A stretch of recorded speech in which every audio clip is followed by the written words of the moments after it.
Assalamualaikum warahmatullahi wabarakatuh. Selamat berjumpa kembali dengan pembelajaran matematika materi kelas 9 untuk pokok bahasan transformasi.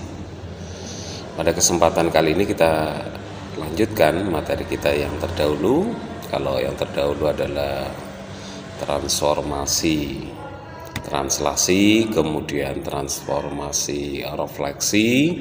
Berikut ini akan kita bahas tentang transformasi geometri yang berikutnya, yaitu transformasi rotasi. Namun sebelum materi ini kita bahas bersama-sama. Senantiasa saya berdoa mudah-mudahan kita senantiasa dalam keadaan sehat walafiat, tak kurang suatu apapun, dan tetap semangat belajar dan lakukan protokol kesehatan. Baik, kita langsung masuk ke materinya. Perhatikan ilustrasi berikut ini. Nah, apakah kalian tahu ada jam dinding? Apa yang terjadi pada jarum-jarum pada jam dinding ini? Oke ya. Jarum jam dinding itu selalu berputar. Dan perhatikan juga yang berikut. Nah, ada ini gambar kincir angin. Ada dua kincir angin di sini. Ada kincir angin yang tinggi dan juga yang rendah. Ini biasanya di negeri Belanda ada kincir angin. Nah, kalian juga mengetahui kincir angin. Apa yang terjadi dengan kincir angin tersebut ya, jika ada angin? Nah, mestinya dari dua ilustrasi ini kita bisa mengatakan bahwa baik jarum pada jam dinding maupun juga kincir angin ini akan selalu berputar. Nah, peristiwa seperti ini ya, atau juga mungkin ini sering juga kita lihat di pertunjukan atau di pasar malam, itu terdapat satu biang lala, kemudian kemi diputar, kemudian tongsten dan seterusnya. Itu adalah peristiwa-peristiwa atau proses-proses yang mengalami suatu gerakan perputaran. Nah, kita bisa lihat ini. Hal apa yang kalian peroleh pada kegiatan di atas atau pada kejadian yang tadi saya sampaikan tadi? Dari ketiga contoh atau ilustrasi tadi, kita bisa mengatakan bahwa peristiwa perputaran benda-benda tadi itu sering disebut sebagai rotasi. Nah, rotasi. Lantas dalam matematika itu yang dinamakan dengan rotasi itu apa? Nah, masih banyak dalam kehidupan sehari-hari kita itu yang mengalami perputaran atau rotasi itu. Apa rotasi itu?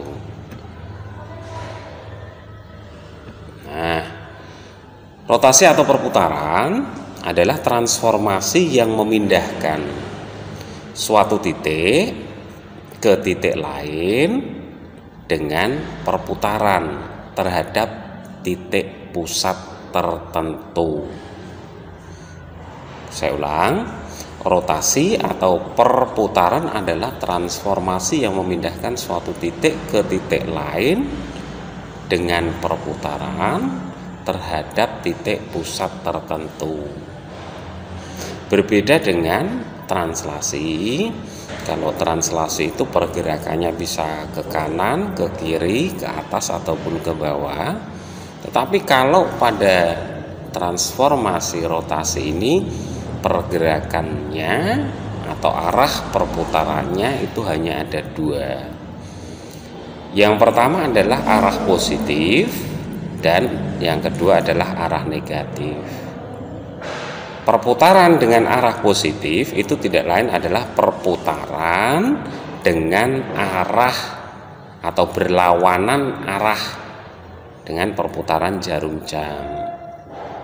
Nah, ini tolong dipahami betul.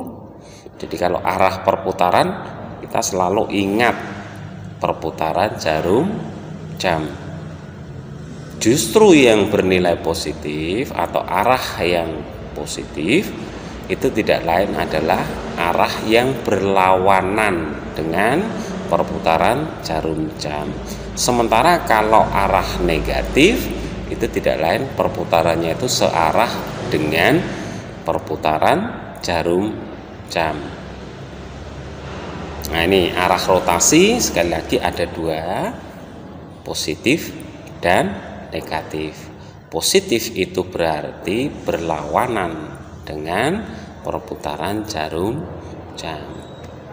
Negatif itu adalah searah dengan perputaran jarum jam. Kita lanjutkan.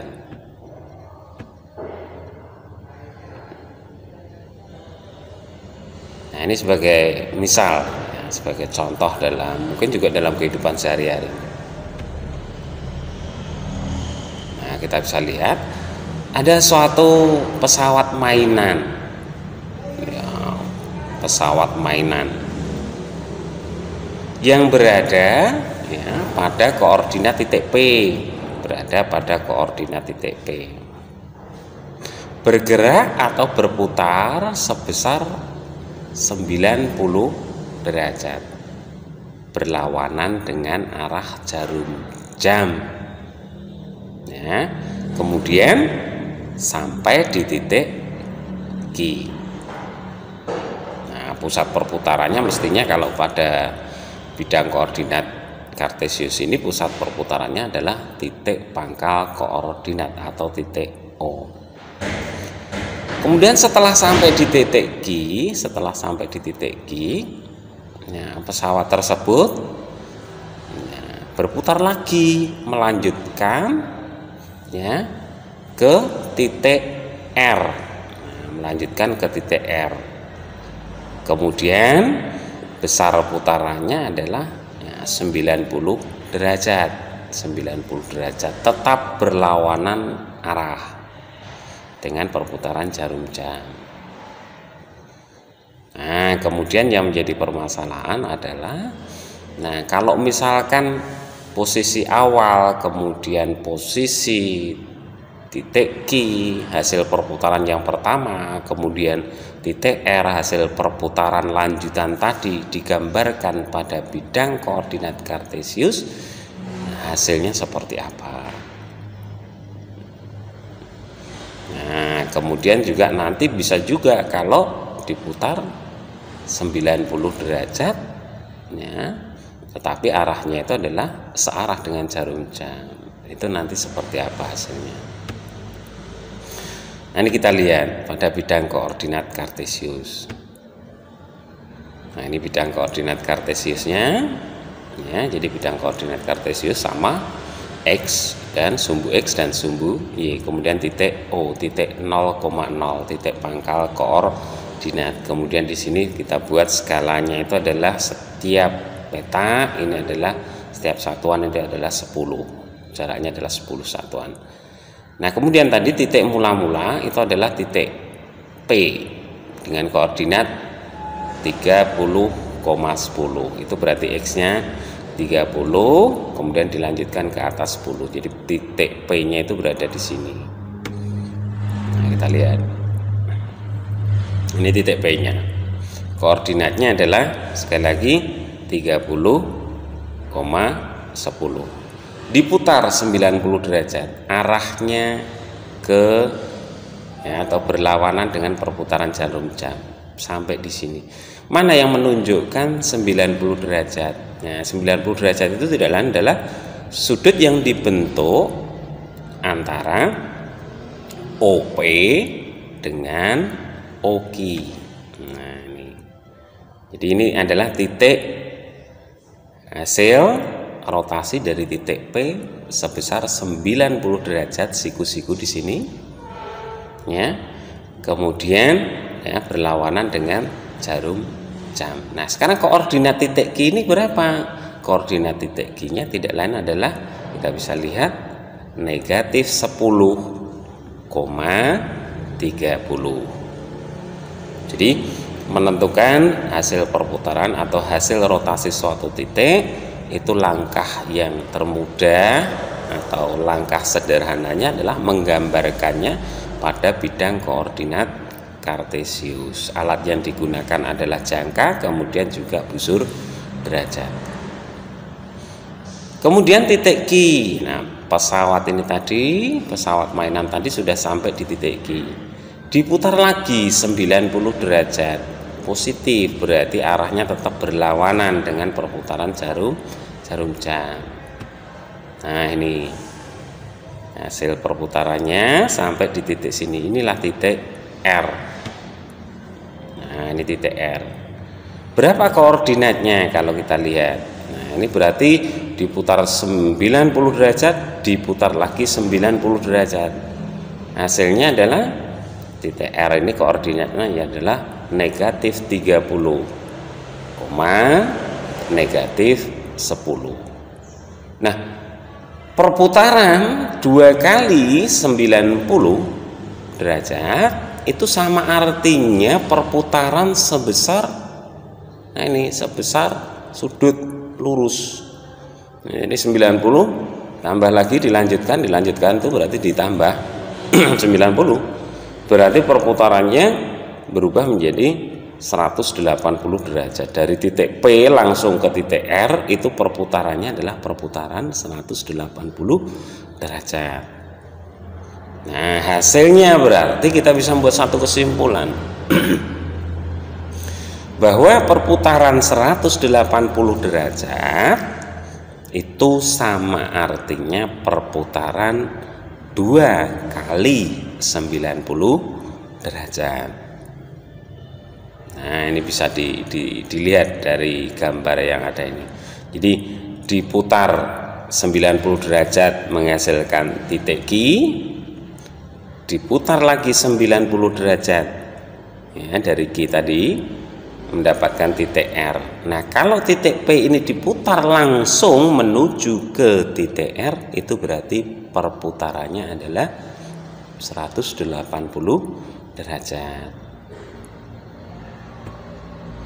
Nah, sekarang dari gambar tadi dapat kita lihat bahwa perputaran titik P dengan koordinat 30,10 sebesar 90 derajat berlawanan arah dengan jarum jam itu akan menuju titik Q dengan koordinatnya adalah negatif 10,30. Kemudian jika dilanjutkan lagi menuju titik R, maka titik R ini koordinatnya adalah negatif 30, negatif 10 tadi yang sudah saya sampaikan tadi. Sehingga bisa ditulis penulisan rotasi itu tidak lain adalah titik P dengan koordinat 30,10 ya, dirotasikan ya, simbolnya R besar, dirotasikan ya dengan titik pusatnya itu adalah titik pusat 0,0 ya, 0,0 dengan besar sudut putarnya itu adalah 90 derajat, maka menghasilkan titik Q dengan koordinatnya adalah negatif 10,30. Nah, ini bisa diralat ini ya. Jadi notasinya simbolnya ini adalah titik O, ini sebenarnya O 0,0. Titik yang dirotasikan adalah titik P 30,10. Ya, di sini pun juga gitu. Jadi di sini adalah titik O 0,0. Nah, sementara kalau titik Q ini negatif 10,30 ini dirotasikan lagi. Nah, 90 derajat dengan pusat titik O lagi, itu tidak lain adalah hasilnya adalah negatif 30, negatif 10. Nah, yaitu titik R tadi. Nah, ini adalah perputaran dengan sudut positif atau dengan arah berlawanan dengan perputaran jarum jam. Nah, lantas sekarang kalau titik P itu, titik P yang ada ini kita putar 90 derajat tetapi searah dengan perputaran jarum jam. Di mana letak bayangannya? Letak bayangannya katakan di titik S. Nah, ini titik S-nya berada di sini. Nah, titik S ini tidak lain adalah hasil perputaran dari titik P ini sebesar 90 derajat jika pusat rotasinya itu adalah titik O. Ya, searah dengan perputaran jarum jam. Itu berarti perputaran dengan sudut putarnya adalah negatif 90 derajat. Nah, hasilnya titik S adalah 10, negatif 30. Ya, 10, negatif 30. Jadi kalau kita bisa lihat, biar jelas, ini kita tulis. Ya, jadi P 30,10 kemudian dirotasikan dengan pusat titik O sebesar